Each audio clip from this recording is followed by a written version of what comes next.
Okay, so let's begin this meeting. So last week, the week before last week, we concluded the session on macros, and the today the topic is to learn about integer arithmetic operations. So if you go to LMS, I have uploaded a workshop document relating to the today's workshop. So we will be working on these questions today. And also not only that, I have uploaded the ASCII table and an extension of the ASCII table, right? So before starting this session, the workshop questions, first I'll give you a brief introduction to what is the use of this ASCII table. So in computers, the characters that we input from the keyboard is stored or is passed to the computer, and or it is identified by the computer as an ASCII code. So ASCII stands for American Standard Code for Information Interchange. So for each and every value of the keystroke that you enter from the keyboard, there is a particular ASCII code. ASCII code is nothing but it is a 7-bit code. 7-bit. So you can see, if you see the decimal values of the ASCII table, so decimal values range from 0 to 127. So there are 128 entries. In addition to that, there is an extended version of this ASCII characters. So the basic ASCII characters, the numbers from, that means the digits from 0 to 9, and the characters A, B, C, D, capital and simple, those are stored in the basic ASCII table at a value range from 0 to 127. Value ranging from 0 to 127, it is there. And in addition to that, there are extended set of characters in the extended version of this ASCII table. So it will begin from 128 and go until 255. So you can see there are additional Latin characters and different bizarre characters, those which are not much used. The most important characters are in the first 127, 0 to 127 decimal values of the ASCII table. So if you go back to the basic version, sorry, basic version of the ASCII table, you can see, so these will be stored as an 8-bit value. So even though the basic is from 0 to 127, so with the addition of those extended characters, the ASCII code will be represented as an 8-bit value. 8-bit value. So 8-bit means 1 byte. So to represent a character, a keystroke, 1 byte will be used. So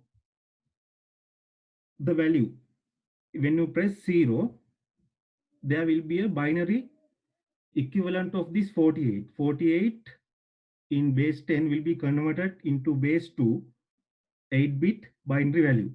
8-bit binary value, and will be stored as a byte. So you can see the numbers are there from 48 to 57. And the set of capital characters are there from 65 to 90. And the set of simple letters are there from 97 to 122. Right? So in today, for numerical calculations, we will be dealing with this range between including 48 to 57. So if we have a value, ASCII character value between 48 and 57, so then that is a digit, otherwise it is not a digit, right? Okay, so we'll having the understanding about that ASCII character representation of a character. So that is the way how computers communicate keystrokes or characters or strings, set of strings, how they are stored as set of separate ASCII characters, not only digits, but also other letters and other letters, including the other keys in the present in the keyboard, right? So that is should be the background for this workshop. So you should have some understanding about the ASCII table, right? So we'll go for the first question in our workshop. So we are so to get to remind the knowledge that we did in previous lessons, and as a function which will be used in this workshop. So in the first question, I have asked you to write a macro to print a digit, print any digit to the console. Right, so we'll start this task.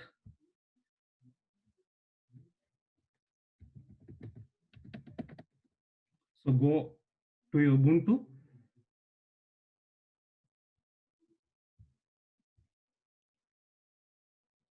and open the terminal. Probably you are already here. And last time we did this workshop 4. We finished from the workshop 4 question. There was, I think, only one question. So for the today's session, we'll copy that workshop as, so we should go to desktop first, change the directory to desktop, then copy recursively workshop 4 as workshop 5 part 1.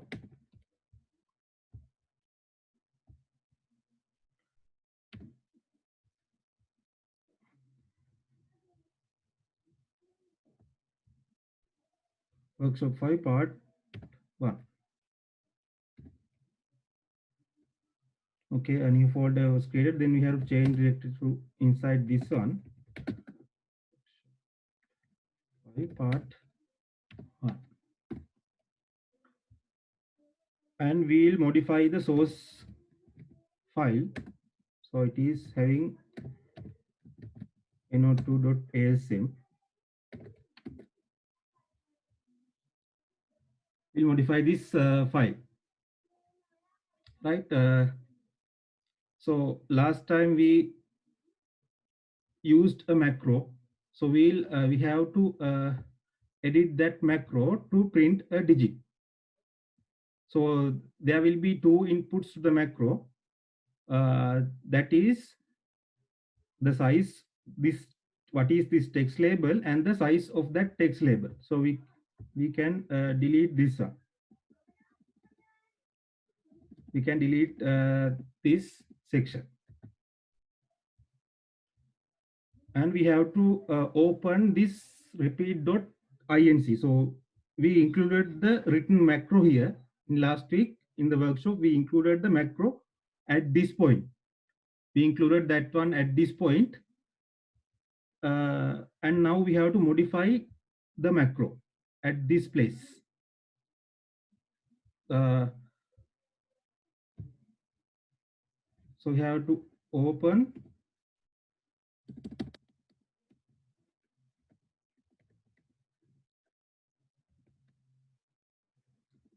I think it's better to rename this file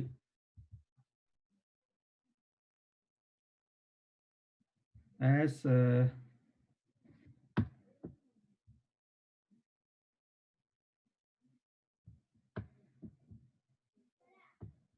I'll call it print macro, because now we are not going to repeat a given input. What we are going to do is only give a particular input, a particular digit, then going to print it. So in the source file also, you have to make that change, call this one print, and just double click and open it, or you can even use gedit to open it. And if you could remember last week, we defined a macro like this using the keyword macro, and end the macro using the keyword end macro. And within that one, we have the body of the macro. So in this macro, what we are going to have is only 2 arguments, and there is no loop. So you have to remove this one.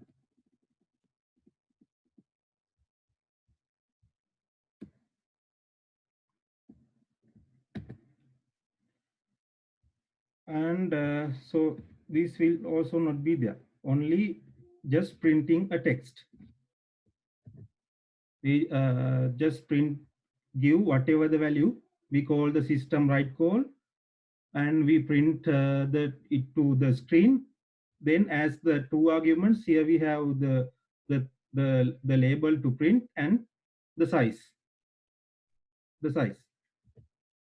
right? So remove the unnecessary text from the last workshop. So this should be the macro that I expect to print a digit or anything, not only digit, any value.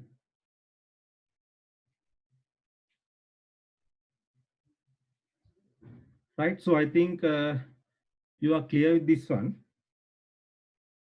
It is just a macro which get two arguments, and so the arguments are what is to be printed and its size.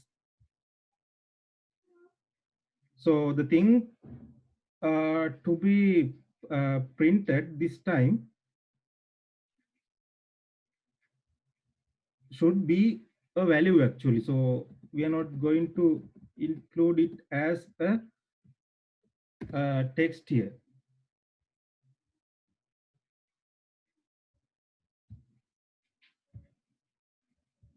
So we can remove this call also.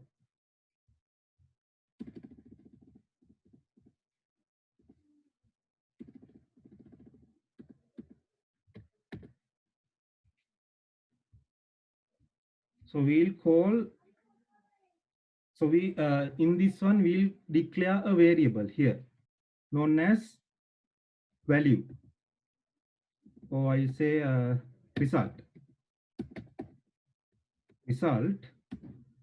and you must remember the keyword RESB is for reserve byte. That means we are going to allocate a set of bytes for this variable name or for this address. So we are going to reserve byte. So I told you an ASCII character is 8-bit. 8-bit means 1 byte. So I'll reserve 1 byte. I have reserved 1 byte in a variable known as result. In a variable known as result. And so this result, this variable, this name result is nothing but only a label. So what do you mean by a label? Means this contains the address of this variable, and this one does not contain the value. So this word result contains the memory address where this byte is allocated. So if we want to get the actual value stored somehow in this one, we have to explicitly say that we are referring to the value stored at that memory location. So how to set a value to a memory location? So that is done nothing by from the copy statement. Copy means move, MOV.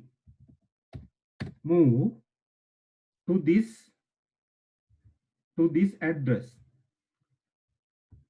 as a value at this address. So we have to explicitly say that value at this address. So we refer a value of a particular memory location using this square bracket notation.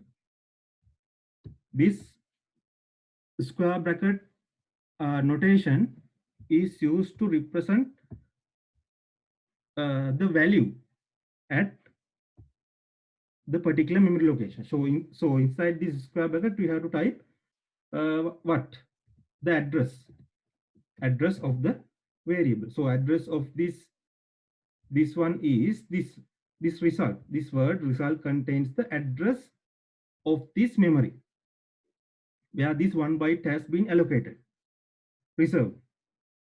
So by using this square bracket, we explicitly say that it is the value stored at this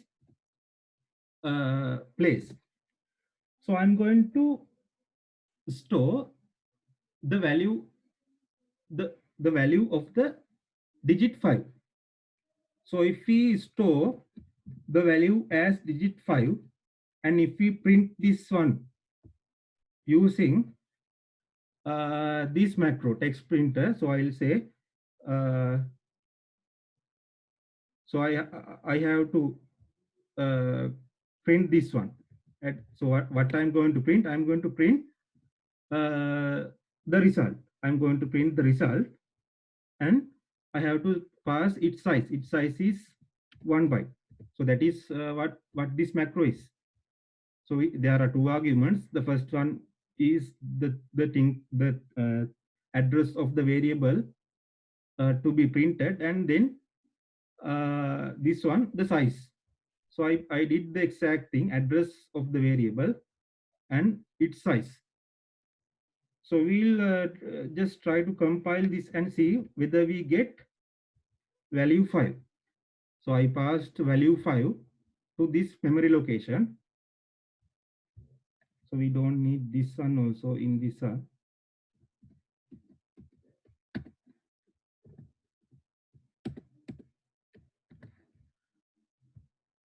So I declared a memory address and allocated 1 byte. Then as the value contained in that memory, I passed the value 5.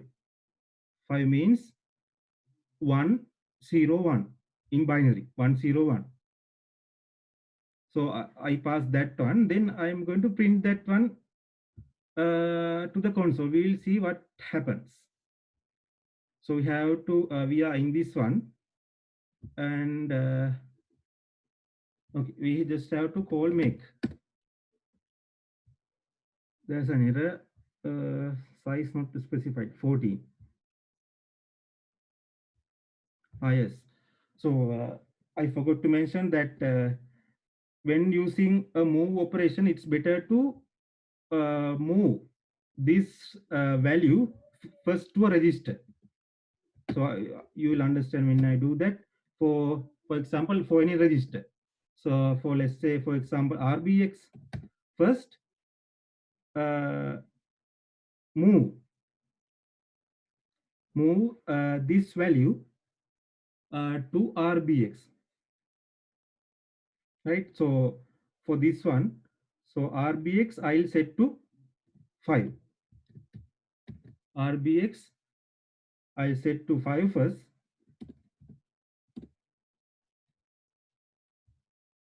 Then as the value stored this one, I'll set RBX. We'll see whether it turned. Yes, it was compiled. So what I did was, so this did not compile properly when I just passed the value of this one to the value contained in this memory address.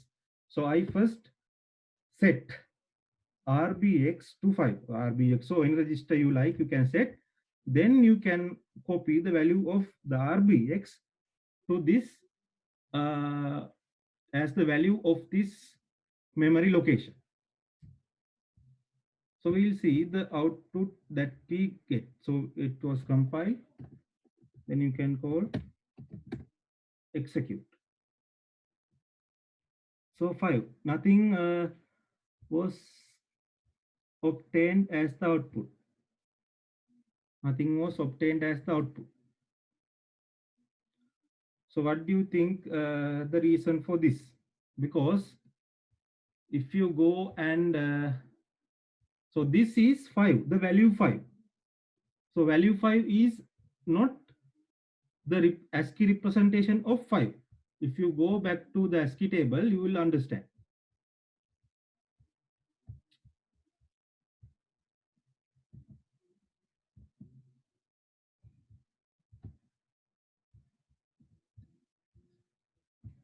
If you go back to the ASCII table, so what is 5? But 5 is some character which cannot be displayed on the console. So that's why it couldn't display anything. So if you want to show 5 in the console, you must pass not 5 but 53. So that means you must add 48 to any value to get the actual value, because the ASCII code of 0 is 48. ASCII code of 0 is 48. So therefore, to get the correct value output, you should pass not 5 but, so first you have to set RBX to 5, then you have to add to this register, add to the same RBX value what, 48, because the ASCII representation of 0 is 40. Then this what is the meaning of this add? RBX 48 means RBX is equal to RBX plus 48. What was the value of RBX? It is 5. 5 plus 48 is 53. 53 will be set to RBX, and it will be assigned to this memory location, and it will be printed. So when it is printed, you get 53. 53 is in ASCII 5. So now we'll compile this one and see. So you can see the number 5 now correctly displayed. Number 5 correctly displayed. So what if you cannot remember the ASCII representation of any digit or a character? Assume that you don't have the ASCII table with you. So what will you do? How do you get this 48? So for that one, you can say this single quote notation. If you write a character within the single quote notation, single quotes stands for ASCII representation. So if you say inside single quote 0, the meaning of this one is ASCII code of 0. ASCII code of 0 is 48. So 48 will be added to this one RBX. That means 5 will be added to 48. So the same result will be just like before. So if you want to represent any character or letter in ASCII, you can use this single quote notation to represent a character in ASCII. Otherwise, if you can remember for 0, it is 48. You can use the lookup table, ASCII table, and directly put the decimal value here. Or you can use this single quote notation and use for the program. So we'll see this one also whether works or not. Okay, I just assembled the program and ran. Okay, again the result is 5. That means the correct digit is displayed. So you can display any digit you want, 0 to 9.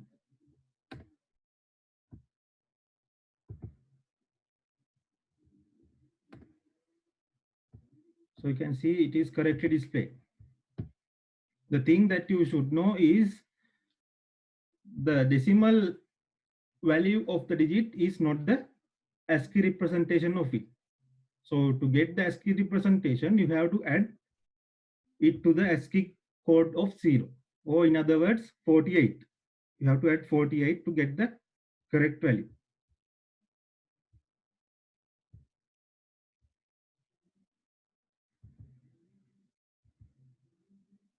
I hope you are clear on this one. If you have any doubts, you can now stop me and ask. So this is the macro that we wrote. Just a simple macro to print the text, print a simple text. And so we use that macro, this result, and we pass the size and got the required output.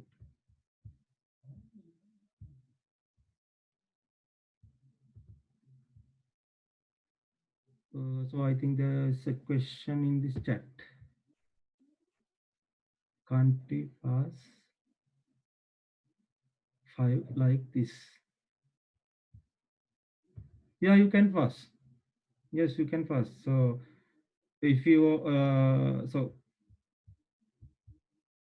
you can pass, but it you won't be able to pass it when the size of this integer is not 1. Then you have to separately do it. When it is when the size of the integer is more than 1, then it is not you will not be able to directly pass that turn. You will not be able to directly pass that turn. So if you want, without using this one, yes, you can actually pass. So you can modify this program like this. So for this one, you can pass as equal to 5. Not add here. Now you have to then move.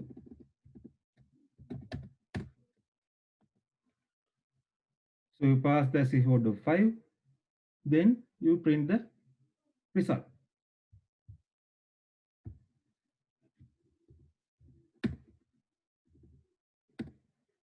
Yes, of course you can pass, but the fact you will understand in the next question why we have to why we have to keep it like that, right? Okay, I think you are clear on this one, so we can go proceed with the workshop other questions. Okay, so that was the first task. The second task, we have to write a program to check whether the user input character is a digit or not. So you can very easily do that one if you refer the ASCII table. So in the ASCII table, if you have if the user input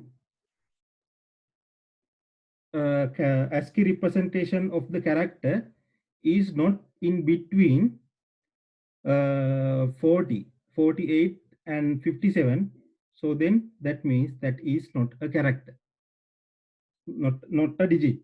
If it is not in between these two, that means if it is greater than 57 and less than 48, then it is not a digit, otherwise it is a digit. So that is the thing that you should implement in this next program. So what, as I have already telling you always, what you can do is just copy paste a new directory from this one.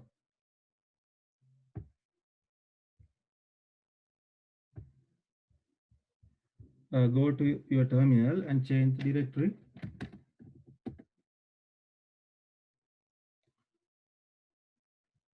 And copy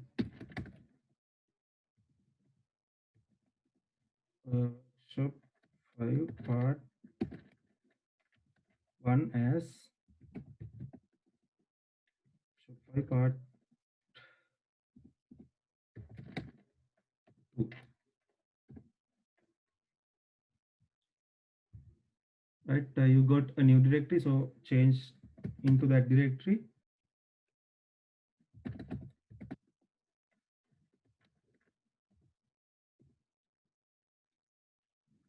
And open the editor.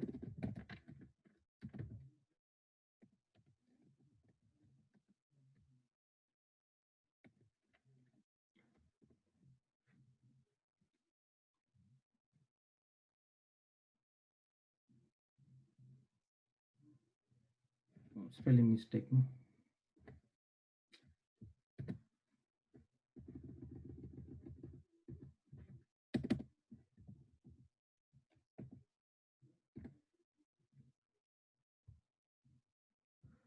Right, so in this one, we are asked to categorize a user input string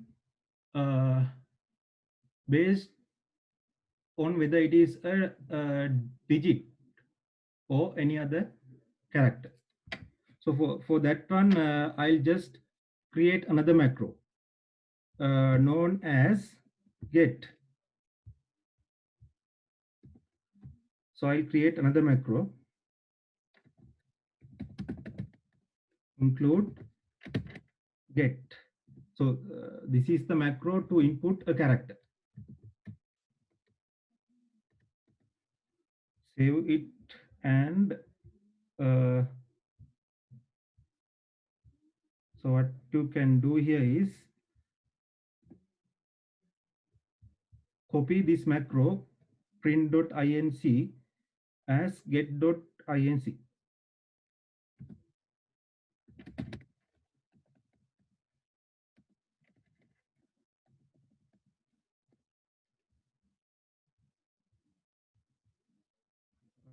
Inside this directory, you must have that one now. So go to the newly created directory, and you can see the newly created file is here. So we'll modify this one to input a character. Input a character. So since it is a character, we already know the size of that one. So the size of the character is 1 byte. So instead of 2 arguments, now we will have 1 argument. So the only argument is the variable name or the address of this one. And if you can remember, the system call number, which should be stored in RAX, is 3. It is 3 for sysread.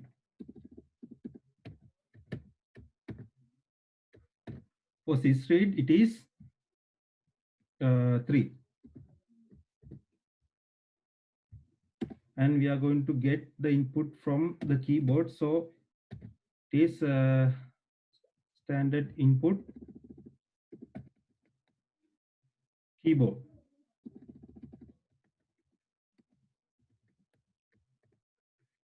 And the only argument is this one, and we call the interrupt 128. So this is the macro to get the user character. So I'll name this macro as get character. So I'll name this macro as get character. So I have 2 macros, get character and print text. So I'll just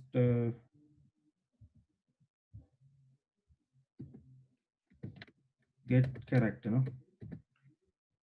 Just mention the name of the macro if I forget later. So this is the one. So the first thing that we are going to output to the screen will be a text. So you must be familiar with these things already. From the knowledge of the previous workshops, you must be already familiar with these things. So define bytes, the text to be printed. Enter the character.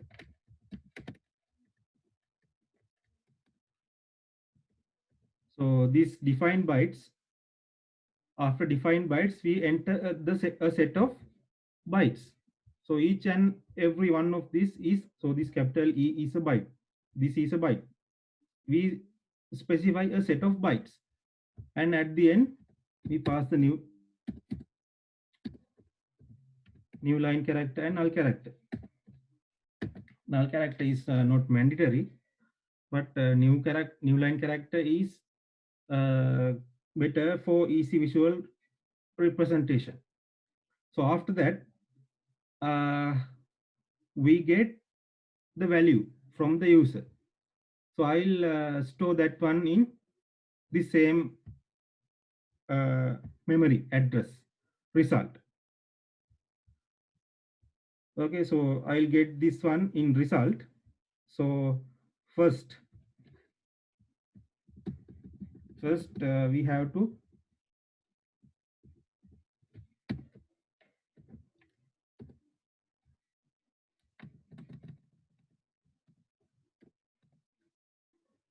we'll type this one into the screen. So we have to first define its size also. I'll say it is size 1. Size, you must be familiar with these things from your previous workshop knowledge. This address minus text 1. So what you are going to print first is text printer. So it is the name of the macro. What we are going to print is this text. So text 1, and its size is size 1. Its size is size 1. Then after that, we are going to call this macro to get the user input character and store in this variable result. So the only argument is result. It will get the character and store in the result. Then at last, we should see what is inside this result.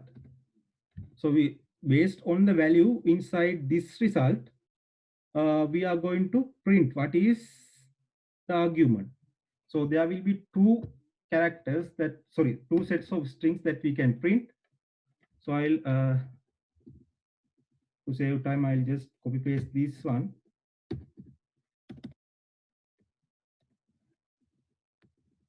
So I'll call it as text 2.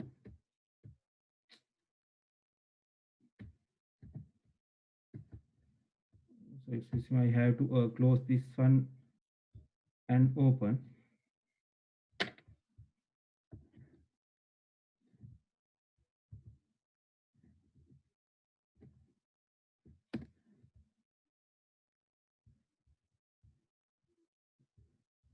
Right, so this is text 2. Text 2, I'll say, so if it is a character, sorry, a digit, I must say you entered a digit.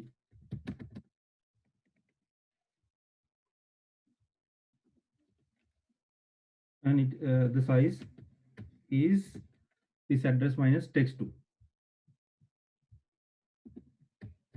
Otherwise, I should say as the text 3,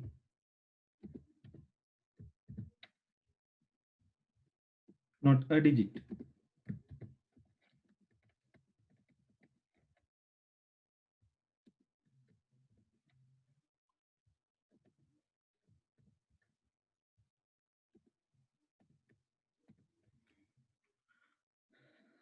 Size 3 is this one minus this one. So we have to check what is the value stored inside this result. So for that one, just like we did in the previous example, we have to copy the value in this result variable, value in this one, memory address location, to a register. For example, any register you can use. I'll copy the value in this one to RBX. So to refer to value, I have to use this square bracket notation. Value in this variable result I copied to RBX, and now I'm going to compare the value in RBX with, so you can, if you refer the ASCII table, uh, so if the input character is larger than the ASCII value of the digit 9 or less than the ASCII value of digit 0, so then it is not uh, a digit. So I'll first check whether it is larger than uh, 48 or not. Sorry, ASCII character of 9 or not. So no, this is not actually move. We have to compare. We have to compare this RBX, the value in this RBX. So when we input a keystroke, that will be stored in this memory location as an ASCII value, not. So if you enter 8, then it will be stored as 56. It will be stored as 56, I guess. 8. Yes, 48 plus 8, 56. Yes, it will be stored as 56. So when you compare, you have to compare with the ASCII character of the particular value. So I'll compare first with the ASCII character of 9. So I have to conclude that if this is larger than 9, then this is not a digit. So we have to jump to some place if this is uh, for first I'll check the less than condition. I'll check the less than condition. That means if this is less than or actually equal, if this is less than or equal to 9, we have to check. We have to check. We have to check. Right? We have to check more. If this is, we have to check. I'll create a label as check more. So if this is fail, if this is fail, that means if this is greater than the ASCII character of this one, then it is definitely not a digit. So we can print using text printer, but text3, not a digit. Text3, and size 3 and exit. Then exit. So I'll name this location as not digit. This is a label, not digit. So if this is if this one fails, then this is definitely not a digit. So we have to come to this place. But if this is less than or equal 9, we have to check more, because if this is even less than, it could be less than the ASCII character of 0, or it could be a real character. So we have to check with that condition. So we'll remove this term loop, and I'll rename this as check more. So we are going to check more. What we are going to check more? We are going to compare again this value. Again, we have to compare RBX. So RBX is the actual value stored in the user input character. That means the ASCII code of the user input character. Compare RBX with ASCII code of 0. Or in other terms, you can say 48. So we already know that it is, we come here if it is less than 9. And if it is jump, if it is greater than or equal. If this is greater than or equal, sorry, we'll jump to this place. If it is less than 48, this one. If it is less than 48, we'll definitely conclude that it is not a digit. So if it is greater than 48, it is not a digit. And if it is even less than 9, we come here and check. And if it is less than 48 also, then we can again conclude that it is not a digit. So not digit. Jump if it is less, not to digit. Otherwise,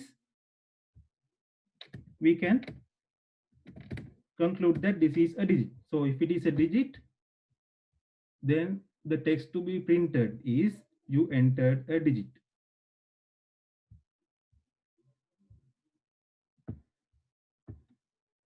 So we have to pass text to size 2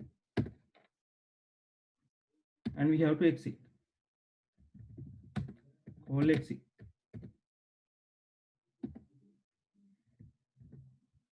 So this is a subroutine. If you remember from the last workshop. So this is a subroutine. We have to call this subroutine exit.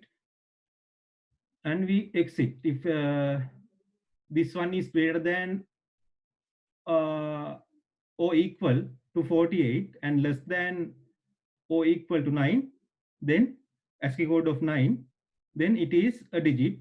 So we print text 2. That means it is a digit and call exit. Otherwise, if this one fails at first, that means it is greater than 9. We conclude that it is not a digit and exit. Otherwise, if it is less, we check. And then even if that case, it is less than, jump if less than, to if it is less than 48, we conclude that it is not a digit. So we can check we are in the correct directory. So we can call make. There is a compilation error at line 39.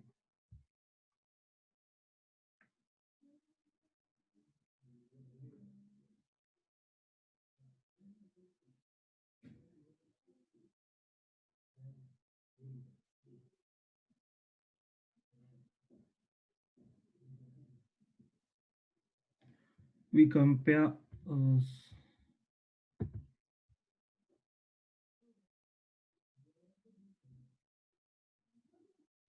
text print. I have misspelled this one. So the name of the macro is, as he pointed out, it is text print.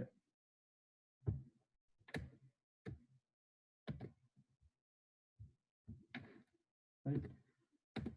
Okay, now it is correctly assembled and we'll run this program.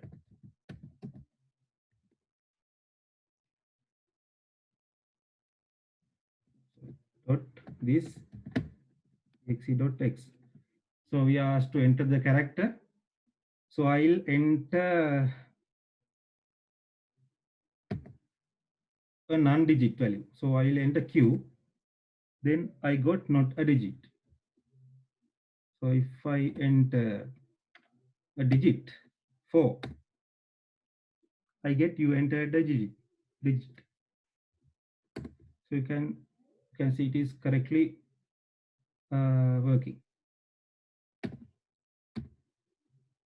0 and for 9 also. Yes. And if you enter a capital letter, yes. So this is the logic of the program.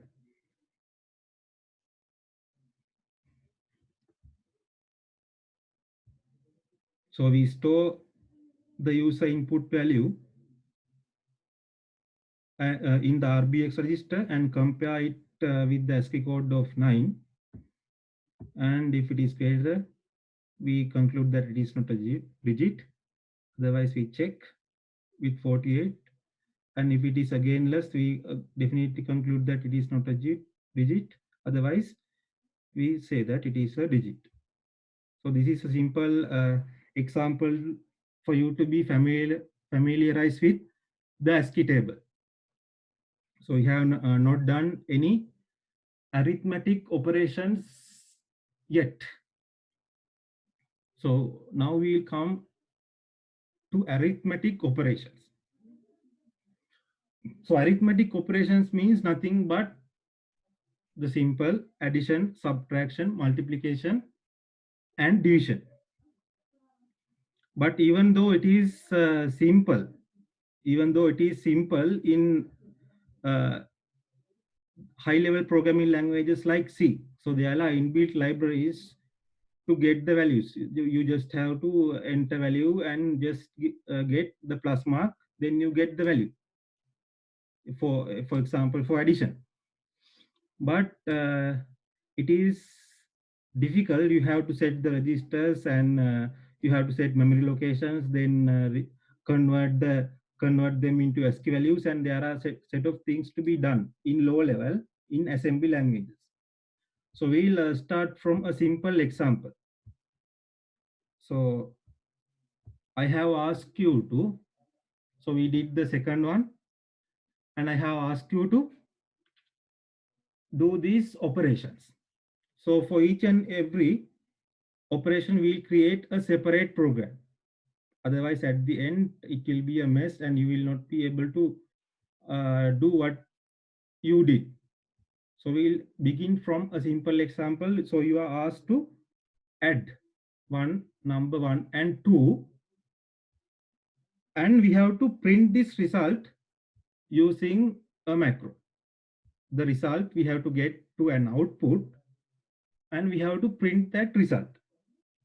So we have to play around with the ASCII values, because what is to be printed is not what is to be calculated. What is 1 plus 2 is, already know the result, but it is not, you cannot directly input that one into console. You have to convert to ASCII.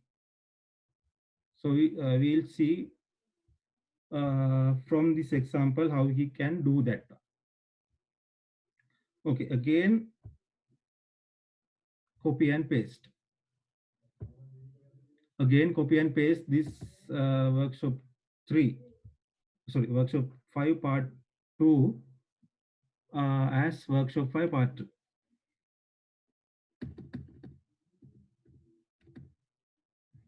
I'll just go back to the previous one and change these values.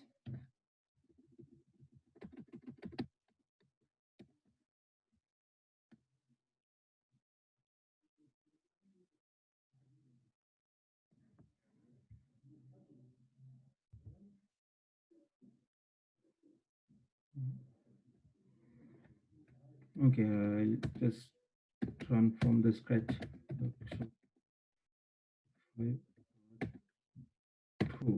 Okay, I have to change the directory back to desktop now.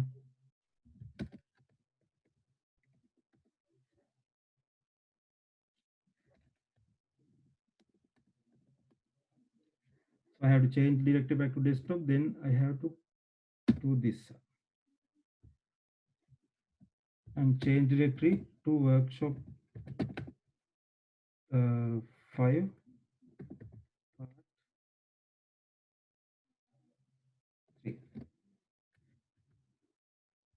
And now just open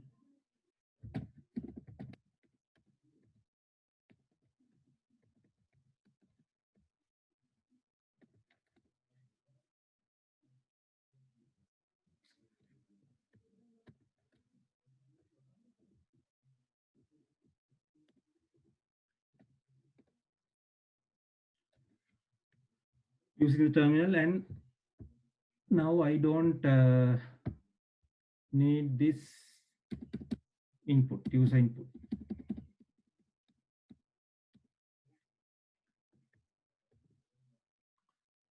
As the data section, I'll store the two numbers that I want to store. So what are the two numbers? I want to store the ASCII character of 1. So I'll not text 1 this time. I'll name it as data 1.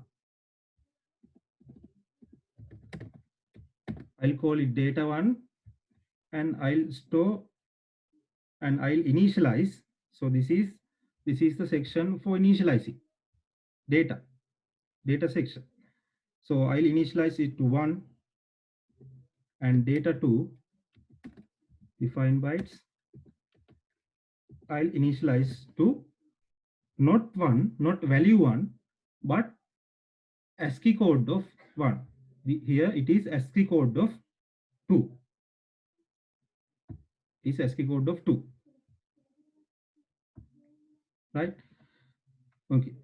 So we can delete this one.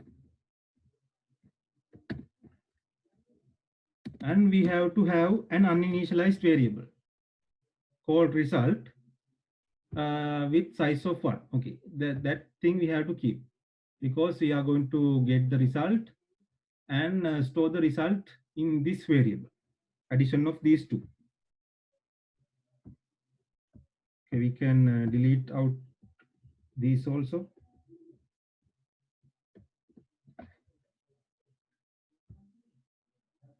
Okay, we'll delete the whole thing and keep the exit subroutine. Okay, so what we are going to do here is we are going to get the addition of these two and print it using the subroutine, sorry, the macro. Okay, so first I'm going to copy this one into, so it is only, this one is only 1 byte.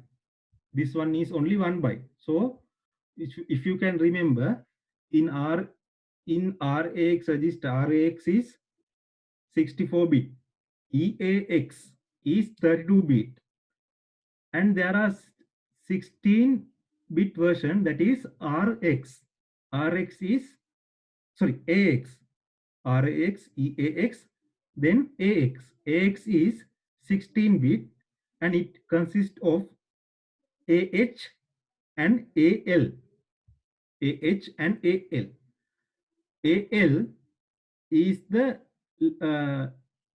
lowest or the least significant byte is AL.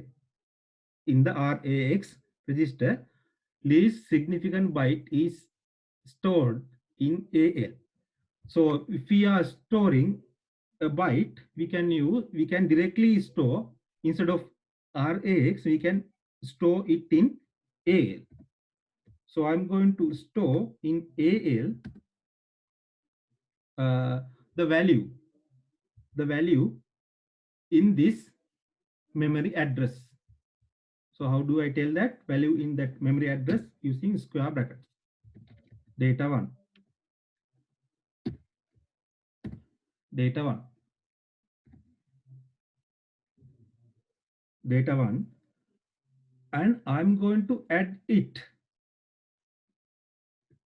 So when adding, so if you get two ASCII characters and add, what will happen is you will not get the result in ASCII. Why? Because if you, for example,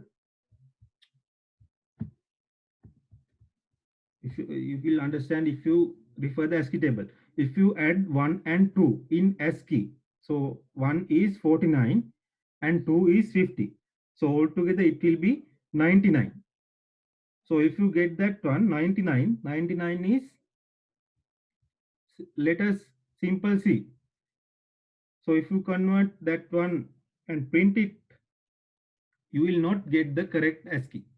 So for that one, you have to deduct the ASCII value of 0. from the result.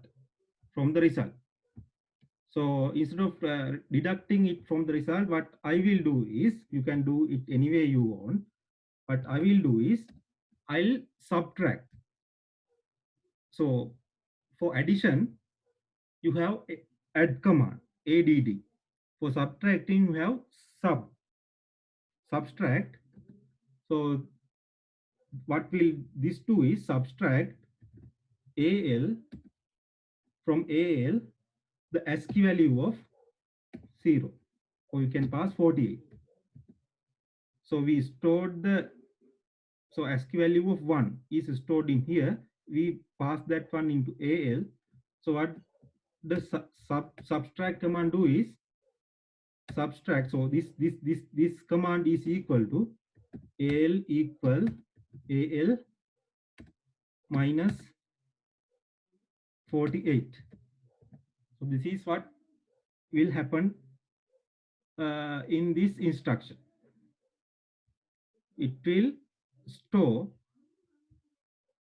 that means it will subtract 48 from AL and store the value in AL. So even if this was add, it will be AL equal AL plus 48 if it was add. So it is subtract means reduce the second operand from the first operand and store the resultant value in the first operand. That is how these instructions work. Reduce the second operand from first operand and store the value in the first operand. Operand means this one. First operand is this one, second operand is this one. Okay, so I deducted intentionally 48 to get the correct ASCII value after I add. So then I will copy for BL. So there is a register known as RBX. So the least significant byte of RBX is BL. For that one, I will pass data 2. That means the ASCII value of this one. ASCII value of this one is passed here. Then what I will do is, I'm going to add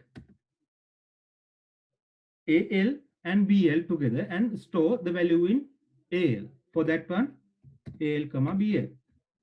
So what will this do is, as I have told you before, it will add AL and BL and store the resultant or the result of AL plus BL in AL. That is, AL is the first operand.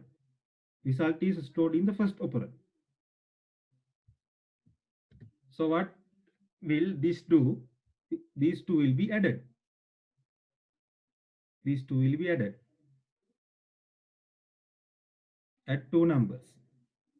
So when adding two numbers, there could be a carry flag or carry bit. So what is a carry bit? For example, if this was instead of 1 and 2, if this was 7 and 4, the answer is 11. So what will happen? So when we add 7 and 4, there is 1 and there is a carry bit to the second position. So in this example, we will not consider, we will just consider not the carry bit, only just simple 2 addition. We will not discuss about the carry flag. From the next example onwards, we will discuss about the carry bit. That means if the result is greater than or equal to 10, we'll discuss that one from the next example. For the moment, we will not discuss about the carry bit. So we'll just get the addition of these two, add, and then we have to store that one in this variable result. So now the result is in AL register. So we have to copy or move it to this register result. Value stored, not this register, this memory location. Value stored in memory in this memory location should be nothing but the value of AL register. Value stored in that one should be the value of AL register. Then what was the name of my macro? I think it was text printer. Text printer. What I am going to print is result, and it is of size 1. And after that, I have to call exit.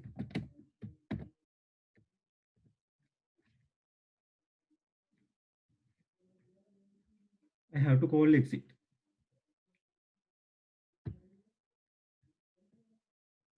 Right. So in this workshop, we are only considering about integer arithmetic. So that means, so there are two types of numbers known as integers and floating point numbers. Floating point numbers means decimal numbers. So we will not discuss about decimal numbers. We will discuss it in another workshop. So we only consider about integers in this one.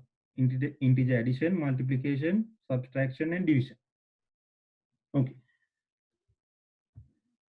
We'll see whether this one is assembled.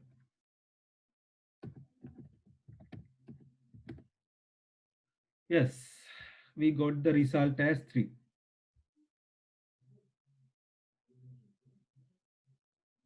We got the result as 3.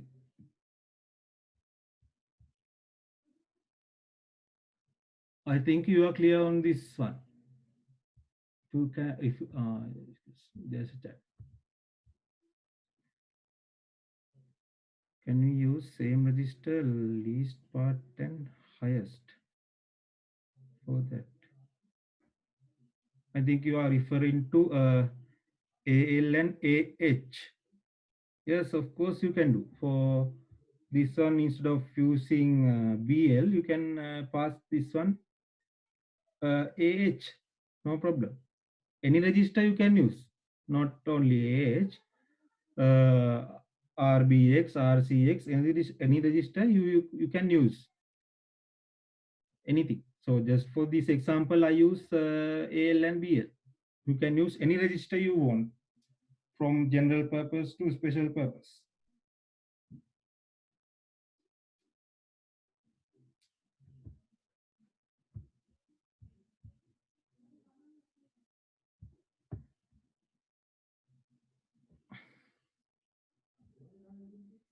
So for example, if I'll say, to answer your question, I will check whether we can use AH.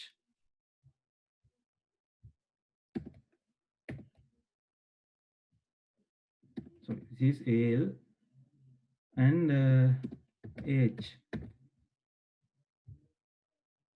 L equal, now instead of BL, you will have AH. And we copy the result AL here. Okay.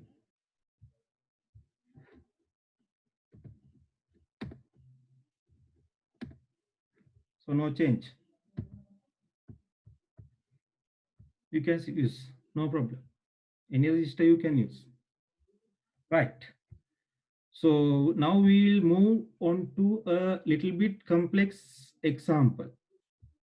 So to understand that one, you must know what is happening in basic addition in your ODL class, not ODL class, even way before that. You must have known about how to add two numbers together. So when you do that, you manually write down the two numbers, and if the addition is greater than or equal to 10, you carry one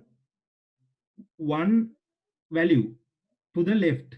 You carry one value to the left. That means if the addition is greater than or equal to 10, you have to carry one value to the left. That means for the next bit, next most significant bit. And when you add the two numbers there, you have to add that carry flag as well. You have to add that carry flag as well. In 32-bit systems of operating systems, for doing that operation, you have some instruction known as add with carry flag. Add with carry flag. So what you have to do is you have to, here you have to pass operand 1, and here you have to pass operand 2.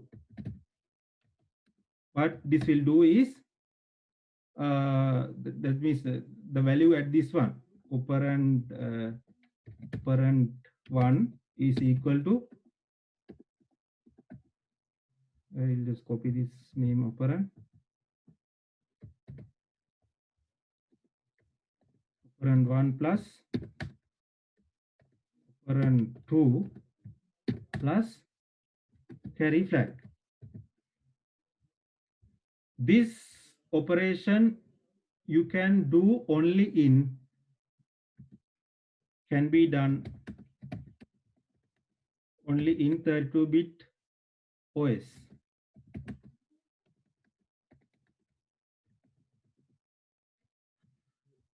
This add with carry flag can be done only in 32-bit operating systems.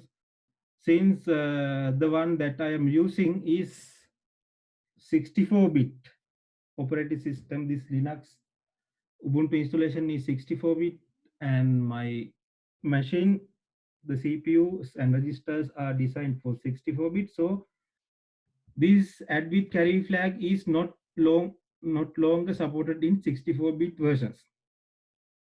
So we have to manually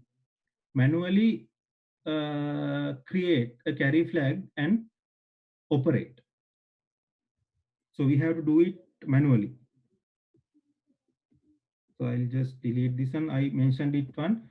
So if you have 32-bit installations of operating systems, no problem, you can use that one.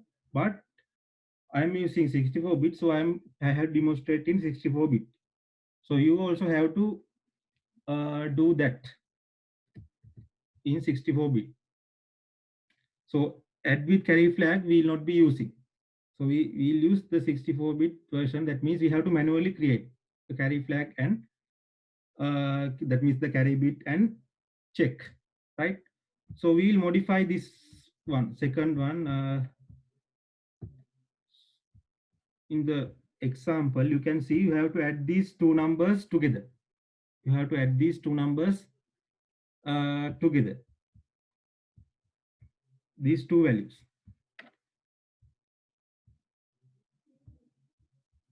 So do the same thing, copy this, change this directory to desktop, and copy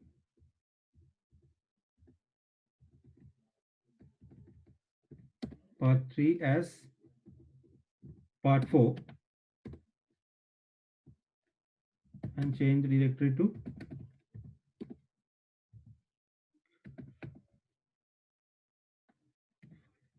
part 4.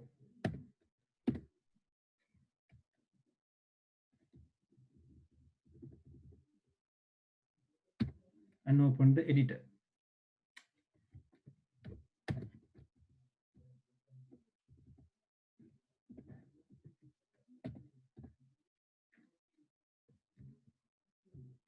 So now the addition is not simple like this one. So we have to add two 5-digit numbers. So what are the numbers? So 32,530. So we'll use that one as the first one. 32,530. But not the value. We pass the ASCII code. So in this one, in this memory address location data one, ASCII code of each of these values, each of these integer values or digits, ASCII codes of these two will be stored. So if I explain here, the ASCII code of each digit will be stored in memory address.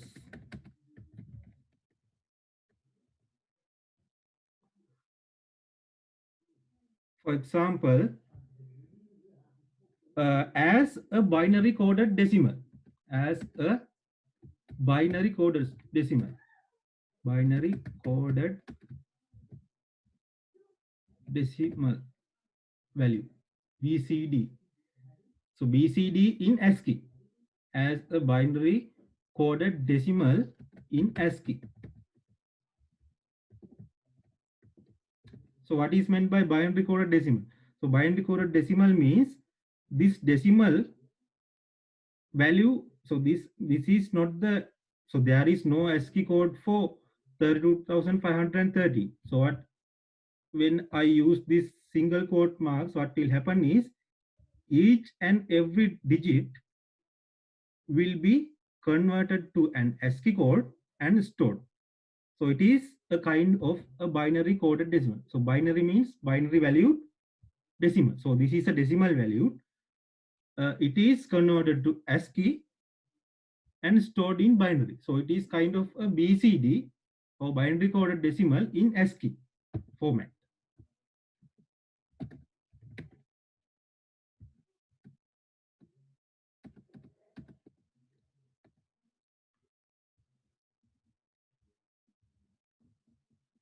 And you must understand another point here. So what?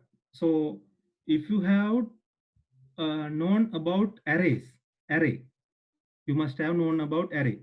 For example, if the array size is 2, if there is an array known as x of size 2, I'm talking about high level programming languages. In your first years you might have studied about these two. So this means there is an array with the memory address known as identified by x, and it is of size 2, and this has two values. So I should mention the full stop of this sentence is over here. I'm getting an example. X2, there are two values as x0. So x2 array has x0 and x1. These are the two elements of this array, right? So similarly, this memory address location data 1, this is of size 5. So this one data, so this array,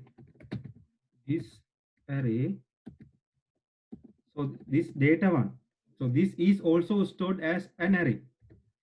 Data 1 is also stored as an array. So it is stored as like this. So data 1. So data 1 is the memory address location of the most significant bit. So what is the most significant, most significant byte actually? Most significant byte. Data 1 has the memory address location of most significant byte, that is this number 3.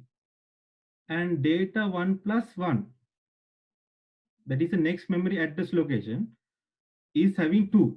Data 1 plus, so for example, here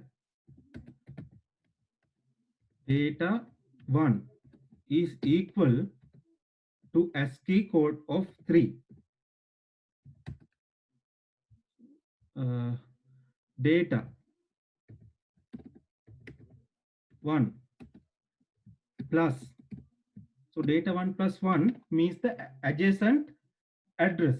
So this is stored as an array. Data 1, data 1 plus 1, data 1 plus 2, data 1 plus 3, data 1 plus 4. Those are the adjacent elements of the array, like this one. X2 has X0 and X1. And data 1 plus data 1 is 3, data 1 plus 1. So this is actually the value of this memory location. Value of data 1 is the ASCII code of 3. The address, the value of the address at data 1 plus 1 is equal to ASCII code of 2, is equal to ASCII code of 2. Like that one, you can continue. Data 1 plus 2 is equal to ASCII code of 5. That is how it is stored if you declare like this. If you declare like this, ASCII code of each digit, as I have explained, will be stored in memory address. So in adjacent addresses, it is, if you call data 1, it is 3. If you call data 1 plus 1, the value at that memory address location is 2, ASCII code of 2, then ASCII code of 5. So you can continue. And at last, data 1 plus 4 is again equal to ASCII code of 3. So that is for your explanation how this is stored.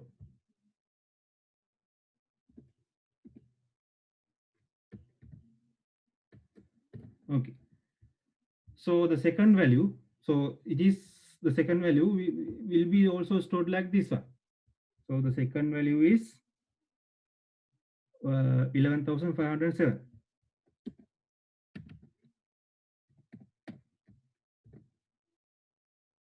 And now the result is no longer 1 byte. So it is now 5 bytes. It is now 5 bytes. You can see this size is 5. So when you add these two, the result should be 5.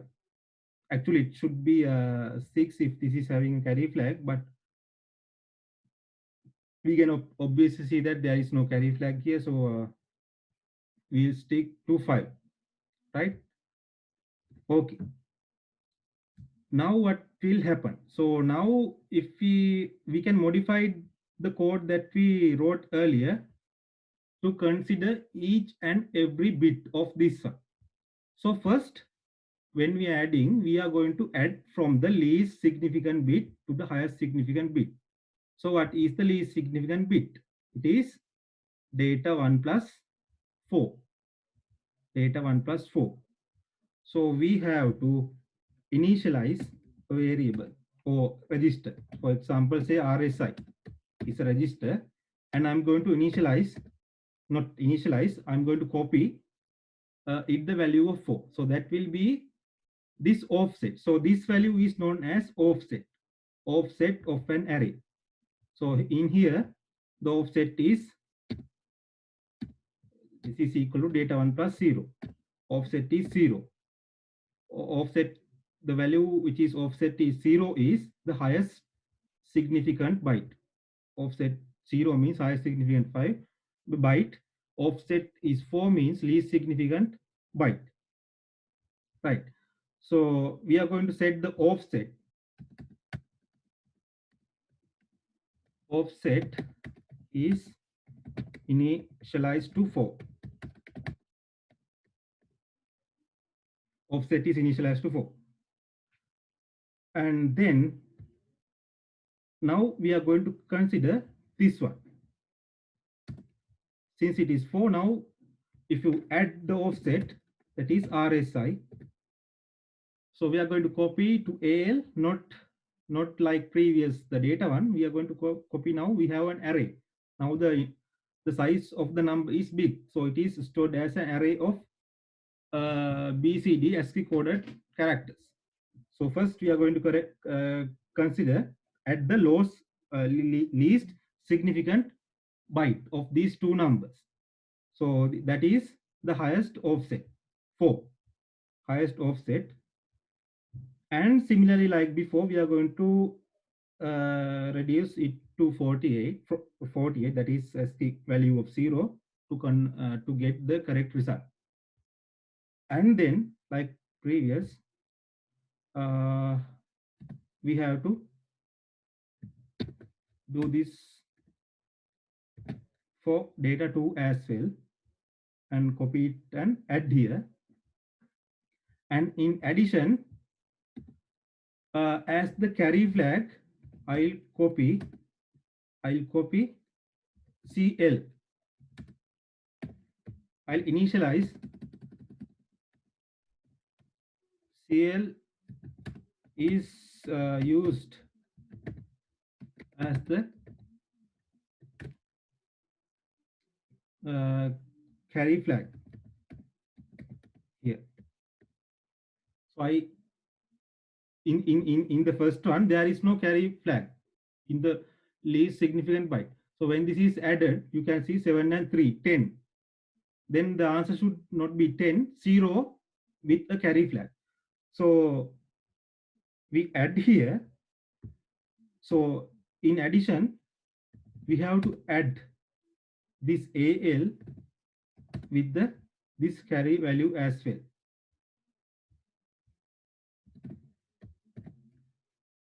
We have to add AL to this carry value as well. Then we must compare this AL with ASCII code of 10. Then compare AL ASCII code of 10. 10 means ASCII code of 10. 10 means 58. 58. If you refer the ASCII table, 58 is the ASCII code of 10. If this is greater than or equal to 58, that means ASCII code of 10, then we must take another decision. That means we have to set the carry flag to 1. Jump if greater than or equal, I say inner loop.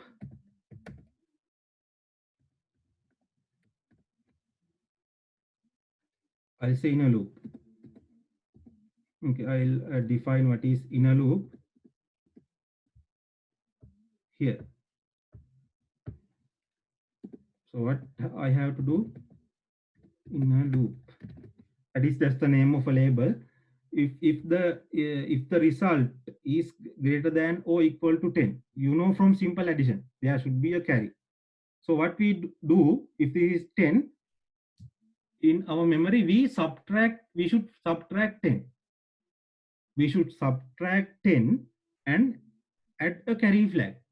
So if it is 10, for example, if it is 11, instead of 11, we should subtract 10 and write 1. The result is 1, but there is a carry flag to the next operation. So that is the basic idea. So we have to subtract from the result. The result is in AL register, from subtract 10. And not only that, we have to after that one, we have to subtract this one from 10. Then we have to set the carry flag. So what is the carry flag? It is CL. So we have to set the carry flag CL to 1. We have to set the carry flag. And then not only that one, we have to go and print, assign this one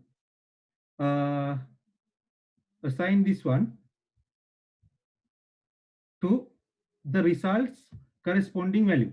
So this result is also having, it is 5 bytes, and the result is also stored similar to this one. So if the result plus 0 is its most significant byte, result plus 4 is its least significant byte. So now we are dealing with the least significant byte. So whatever the offset, we have to set. The offset is given by RSI value. RSI, if it is 4, in this case, we have to set it up. AL, the value of AL will be moved to this one. So we should have, I'll say this one inner loop 1. Okay, I say this one inner loop 1, and this point as inner loop 2. So we subtract 10 and add set the carry flag to 1. Then we will come back to just jump. If just jump to inner loop 2. That means we do this one, set if the result is greater than or equal to 10, we if we deduct 10, because that is greater than 10, the addition of 2 digits. If it is greater than 10, we subtract 10. As I have told you, if it is 11, we subtract 10 and add, the result will be 1, and there is a carry flag. Carry flag is set. There is 1 for the next most significant byte. We are going to jump to this one and set the corresponding byte of the result using that one. And we are not going to print. What we are going to do is we will print at last. What we are going to do is then we are going to decrease this offset by 1. For reducing a value or for increasing a value, we have an instruction called as dec or inc. So decrement what? RSI. So this one, decrease the value stored in RSI by 1. Decrease RSI by 1. Then we should compare whether it is equal to 0 or not. Compare the value of RSI with 0. So if it is greater than or equal to 0, that means this offset is not negative. So an array element cannot have negative offset. So this RSI can have values in between 0, 1, 0, 1, 2, 3, and 4. 3 I have not written here. So likewise, if the size is 5, the array of set can have values 0, 1, 2, 3, 4. So we decrease it by 1 and check whether it is greater than or equal to 0 or not. If it is greater than or equal to 0, we want to loop this one. We want to do this again and again. We want to loop this set of things by changing the offset. We have to do this add each and every byte again and again. So if it is greater than or equal, we loop. That means we have to come back to this point.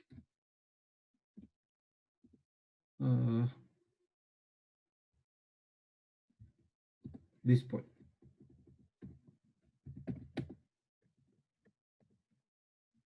So we initialize the offset to 4, then we add the corresponding offset of the numbers.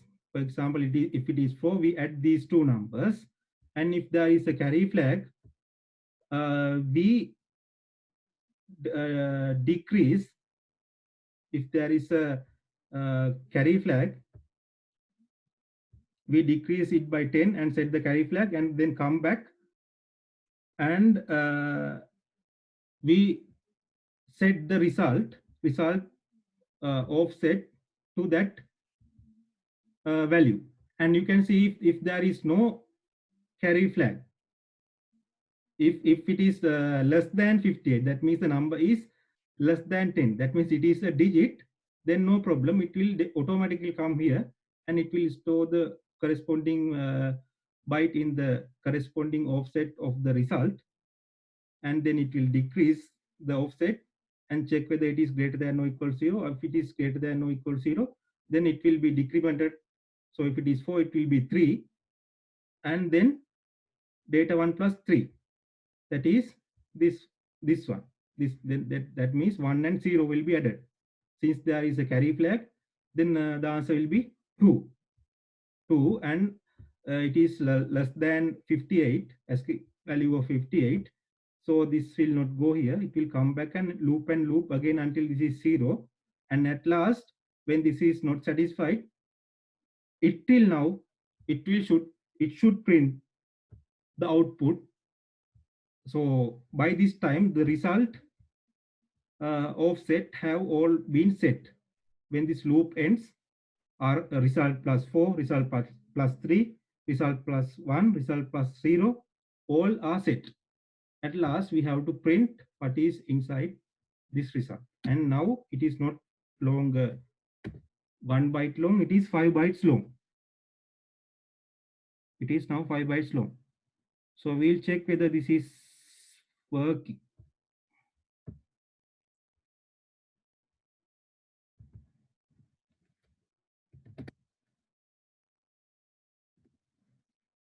Yes, successfully assembled. Does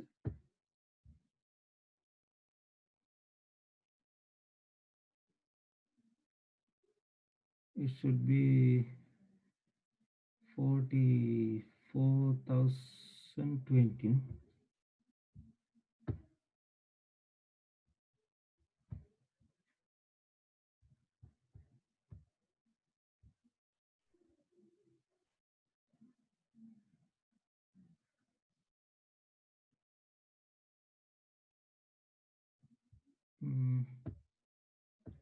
There must be something, some mistake I must have done, so I should check it. 2513, okay. Okay. So only one mistake I have done. So if this is, so if this carry flag, so we when it is having a carry flag, we set the carry flag to 1, and after we do this operation, that means we add the AL, we should add AL to the carry flag, then we should explicitly set this one to 0, because if there is no carry flag, so if there is no carry flag, this will not be reset to 0. So if there is carry flag, it will be set, it will be set, right? So carry flag is coming from the previous instruction. So up to this point, so if there was a carry flag from the previous addition operation, so it will be added at this point, and now we must set this to 0. So we must copy the carry flag to 0. Otherwise, when there is even no carry flag, it will keep on adding the carry flag. So we set this one to 0, and then we compare it with 10. So if it is not 10, it will be stored, and in the next iteration, when this is added, it will be 0. Otherwise, in the previous example, when we set the carry flag here, we have not reset it when we after adding the carry flag in the next iteration. So in the next iteration, after adding the carry flag, we must set it to 0. So now it should work. Right. So it worked. So that now we got the correct addition, because now we reset the carry flag. So this is resetting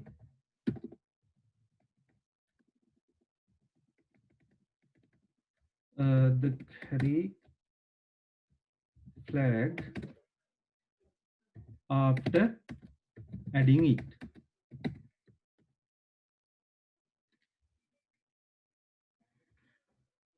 So we almost did the same thing like the previous example, but now with additional numbers. That means when the size of these numbers is bigger.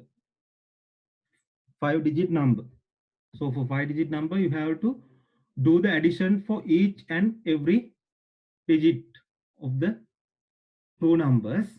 And if there is a carry flag, you have to set a carry flag and take it to the next iteration. So in here we set the carry flag should set it to 1, but we deduct it from the 10 from the current iteration and set that value, and this will be taken to the next iteration and added here, and after it is added we reset. Only if again the addition is greater than or equal to 10, it will be set again. I think the concept must be clear. So to check whether this one is working, you can play around with these numbers and check.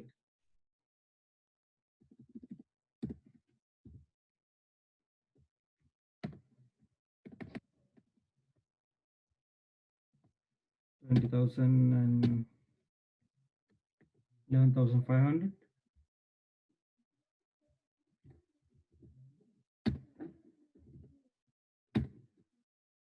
Right. So the correct addition you get. So the thing is, you should understand how to set this loop, and you must have a good understanding about how the data is stored in memory address or in memory locations, as I have explained in detail here. So the memory. So this is just the name for the first byte, or in other words, this is just a name for the array. The first byte, or in other words, most significant byte of the array, and the others will be offsets. Second byte will be this plus 1. This will be data 1 plus 2. Likewise, we did in a loop, we set this one to 4, and we did that one in a loop with the carry flag, the carry bit. If you have anything unclear about this, you can ask me now.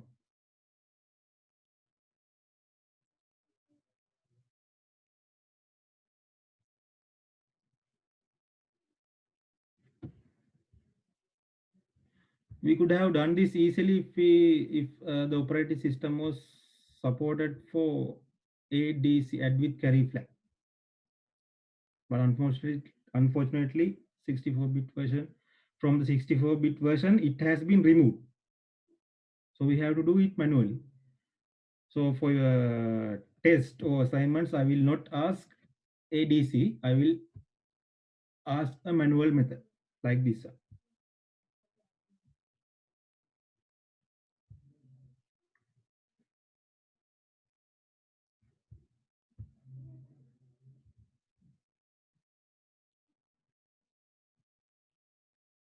Is this similar technique to strings in high-level programs? Yes.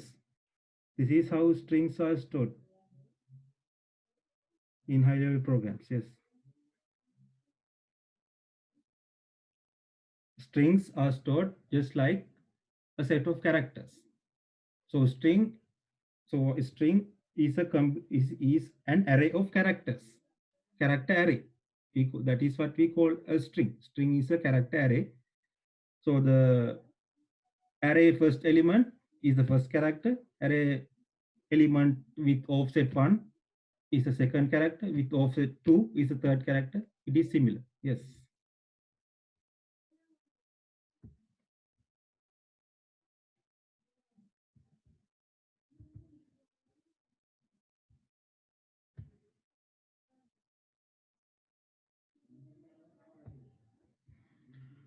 Right.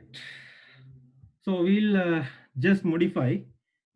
So in the next example, we are asked to do the same thing, same numbers. We are asked to do the same thing, but subtraction. So in subtraction, what happens? So this is simple grade 6 arithmetic, what you did. So in addition, you have to take one carry bit to the next most significant byte, and in subtraction, if the result is negative, that means if the result is less than 0, for example, 3 minus 7, 3 minus 3 minus 7 is 4, 3 minus 7 is minus 4. So what is done is you add 10. In addition, you if the value is greater than 10, you subtracted 10. So in subtraction, if the result is negative, you add 10. Not only that, you take you subtract the borrowed bit. So you subtract the borrowed bit from the next most significant byte. So it is equivalent to borrowing a bit from the most significant byte. So next most significant byte. So we'll do that example and see. So what are the values? 2530. So instead of doing another one, I just edit in this one, but I recommend you to use another uh, separate directory for this one also. So I'll just edit in this one, but I recommend you to use a separate one.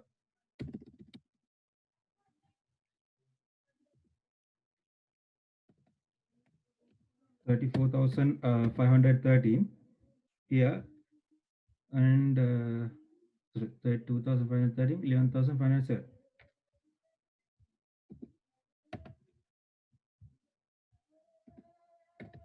Okay, so those are the two numbers. So the result size already it is there.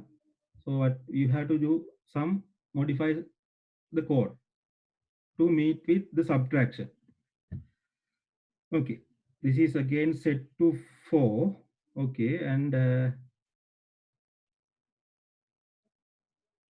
this should be set to the first byte is set. Okay, but in subtraction you can see when this is subtracted from this one, the ASCII values cancel out. For example, if you subtract 4 from 1, 4 is 52, 1 is 49, 52 minus 49 is 3. So the ASCII values cancel out. So instead of uh, subtracting the ASCII value of this one, we have to add now. To get the correct result, now we have to add the ASCII value of this one to this to get the correct result.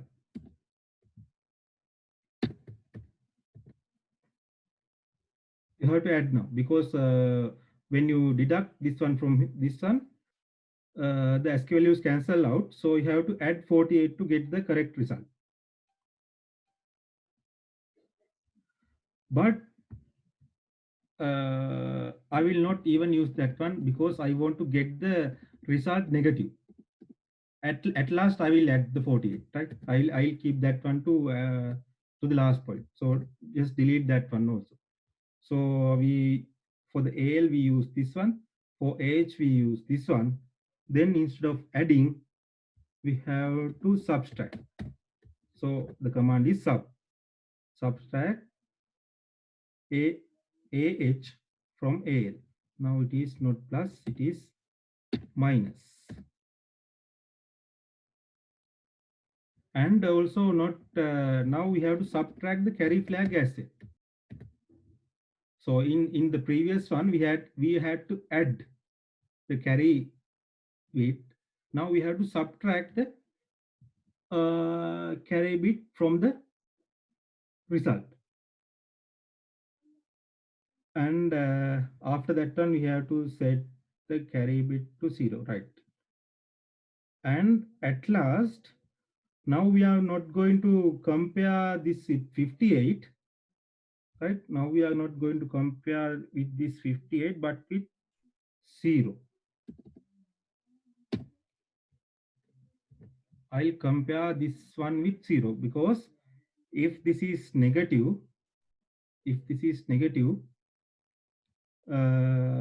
then the result will not be will be less than 0. If it is greater than or equal, we'll jump to inner loop 1.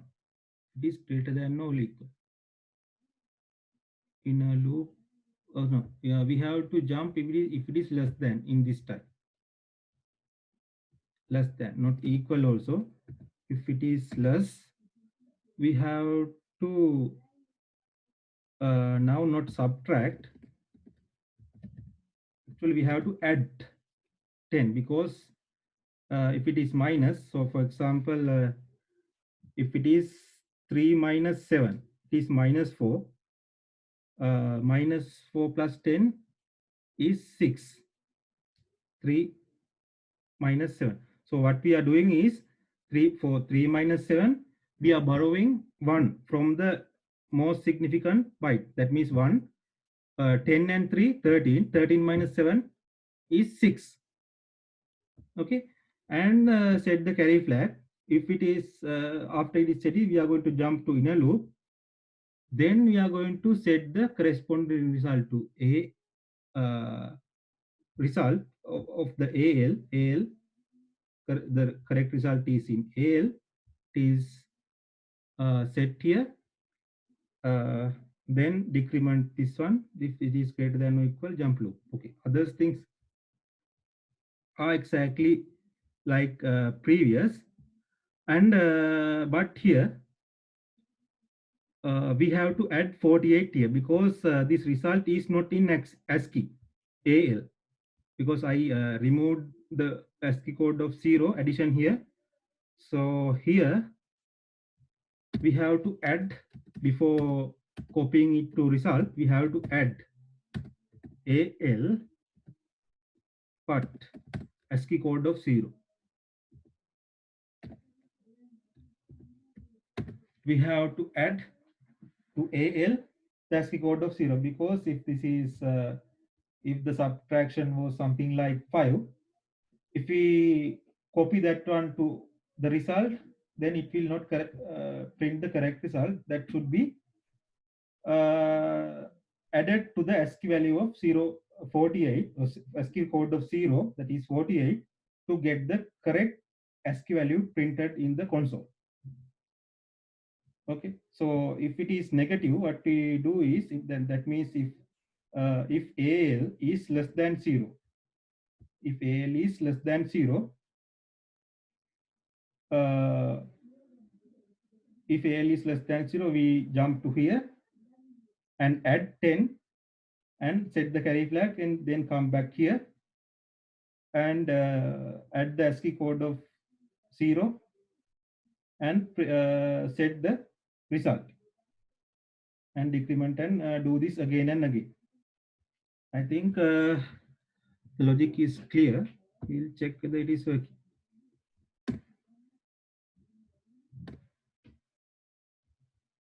21,006.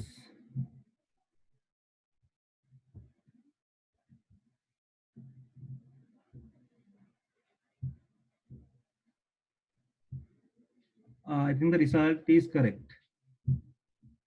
Yes.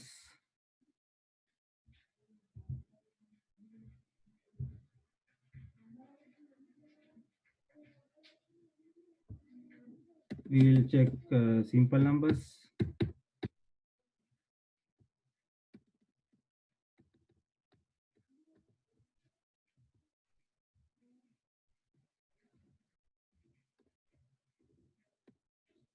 Right. result is correct. So you have to understand how to deal with the memory addresses, the locations, and what is the logic of subtracting two numbers. That means two digits. You have to take now instead of adding a carry flag. Now, when you borrow, you have to subtract. You have to subtract the carry flag from the previous iteration. So this carry flag is set in the previous iteration, just like the addition. This carry flag is set but not used in the previous one. Instead, it is only added, but in the next iteration, it should be subtracted. Just like the simple addition that you learned in grade 6. We are practicing the grade 6 subtraction. Only thing is now you are doing it in assembly. In grade 6, you did it in manually by writing. Now we are doing it in assembly.